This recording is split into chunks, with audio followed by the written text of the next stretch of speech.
Today, we can confirm that an arrest has been made in the case.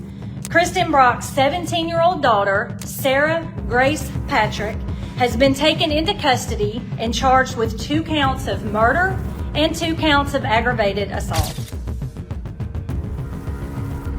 On the chilling morning of February 20th, 2025, a tremulous 911 call shattered the stillness of a quiet neighborhood in Carroll County, Georgia.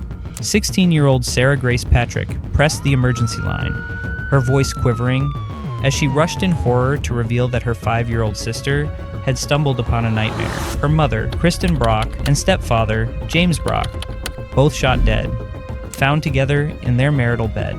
Sobbing, Sarah and her siblings were ushered away from their home, left traumatized and under protective care.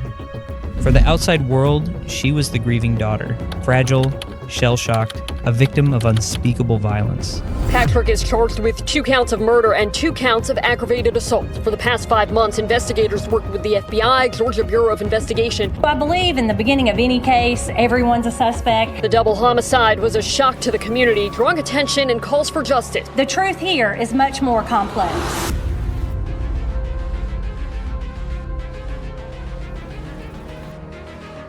In the immediate aftermath of the double homicide, the community of Carroll County gathered around Sarah Grace Patrick, offering sympathy to the seemingly devastated teenager. So basically, throughout this course of the investigation and working with Sarah, investigators have been speaking with her throughout. It's very possible that others are involved, whether they had knowledge or whether they assisted. She appeared broken, posting sobbing TikTok tributes, sharing memories of her parents, and delivering a tear-choked eulogy that moved the church congregation to tears. Never take a hug or anyone or anything for granted, and love with all that you have in you like they did. And lastly, by not taking people for granted, I want to thank my family, also known as my Cata fam, my grandparents, my siblings, Julie, Donnie, Jaden, Jojo, Trent, Tristan, Ashley, and Jesse for helping me get through my worst nightmare. And last but not least, I want to thank Tasha, Bree, Nate, Lane, Kimberly Hayes, Kim Bowling, Katie, and most of all, my father, Angie, and Ben for making such a big difference. Jamie and Mama would have thanked y'all too. I love you guys, and so do they. I'm sorry. To many, she was the image of heartbreak. But behind closed doors, investigators were growing uneasy. Something didn't sit right.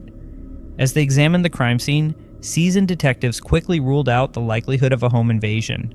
There were no broken locks, no forced entry, no overturned furniture, and not a single sign of struggle. Nothing was stolen. James and Kristin Brock had been shot execution style, while lying in bed, defenseless. The precision and silence of the act suggested something far more intimate and calculated than a robbery gone wrong. It was cold, clinical, personal.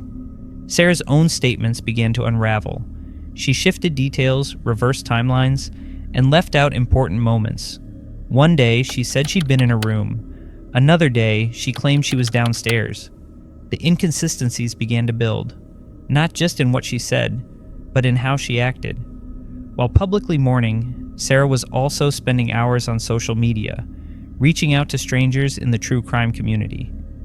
Investigators stumbled upon a trail of unsettling messages sent under her TikTok alias, Sarah Grace.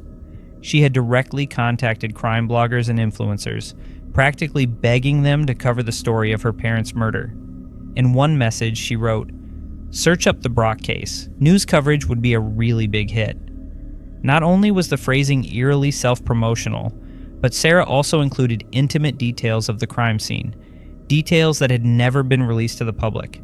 It was as if she needed someone to tell the story, but only the version she wanted told. One popular true crime content creator recalled being contacted by her multiple times, and later said it felt like she was reliving the crime, like she was trying to control the narrative. The grief felt too scripted. Why would you ask me to cover a case where you are going to get arrested for taking your parents' lives? Y'all, this is Sarah Grace, and she messaged me back on June 3rd and just said, search up Brock case. So I said, Brock Turner? Brock who?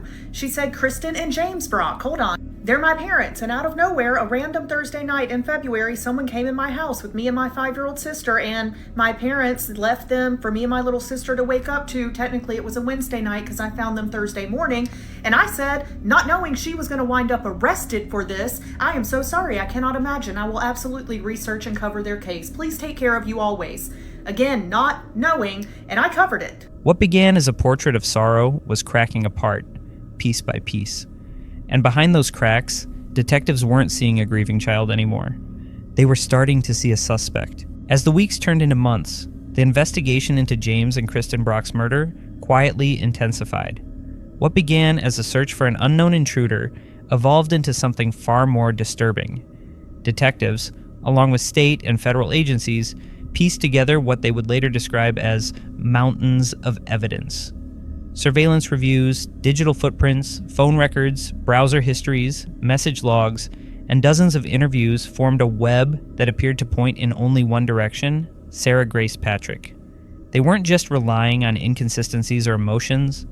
Investigators were building a timeline, brick by brick, of where Sarah was, what she said, what she posted, and when. Screenshots of her online behavior were cataloged, her TikTok DMs preserved, and her social interactions scrutinized. In one damning detail, investigators believed Sarah had been present in the home at the time of the murders, contradicting what she told police. Then, on July 8th, 2025, the stunning news broke. Sarah, now 17, walked into the Carroll County Sheriff's Office alongside her biological father and surrendered. She was calm, composed, almost eerily quiet. Moments later, she was booked into an adult detention center and charged with 2 counts of first-degree murder and 2 counts of aggravated assault. The teenager who had once asked for help finding her parents' killer was now being accused of being the very person who pulled the trigger. Despite the formal charges, the case only grew more controversial. The murder weapon had not been recovered, leaving a gaping hole in the prosecution's case. Sarah's grandfather, Dennis Nolan, publicly challenged the narrative, calling the arrest premature and baseless. "They don't even have the gun," he told reporters, "and they're ready to throw a child into prison for life?" His voice joined a growing chorus of supporters, who questioned whether Sarah was being railroaded without hard physical evidence. Still, prosecutors held firm. They pointed to one haunting moment at the funeral, a line in Sarah's speech that, to them, wasn't just sorrowful, it was suspicious. In the middle of her eulogy, Sarah broke down and said, "I'm sorry for what happened." At first, it sounded like generic guilt, but as more details came to light, investigators began asking, was it a slip, or was it a confession disguised as grief? This moment, coupled with her digital footprint and evolving stories, shifted Sarah's image, from a grieving daughter to the prime suspect in her parents' execution. While the evidence against Sarah Grace Patrick appears substantial, one question continues to haunt both investigators and the public alike. Why? What would drive a seemingly normal 16-year-old to commit such a brutal act against the very people who raised her?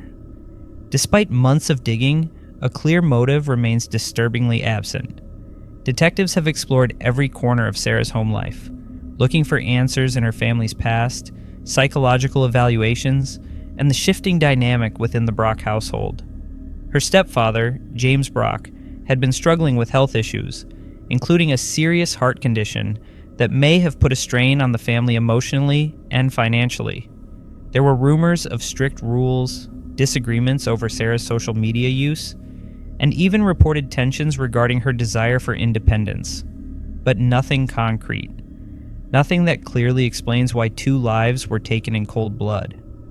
Some speculate that Sarah may have been seeking control in a life that felt stifling. Others point to the possibility of unresolved trauma or hidden resentment, perhaps aimed more at the structure her parents imposed than at the people themselves. Yet, even with the digital messages, timeline inconsistencies, and her suspicious outreach to crime influencers, there's still no confession, no suicide note, no clear manifesto, just silence. And then there's the most heartbreaking part of the case. The one soul caught in the crossfire with no voice. Sarah's 5-year-old sister. She was the one who discovered the bodies that morning. Authorities have called her the saddest victim, not just because of what she saw, but because of what she'll carry for the rest of her life.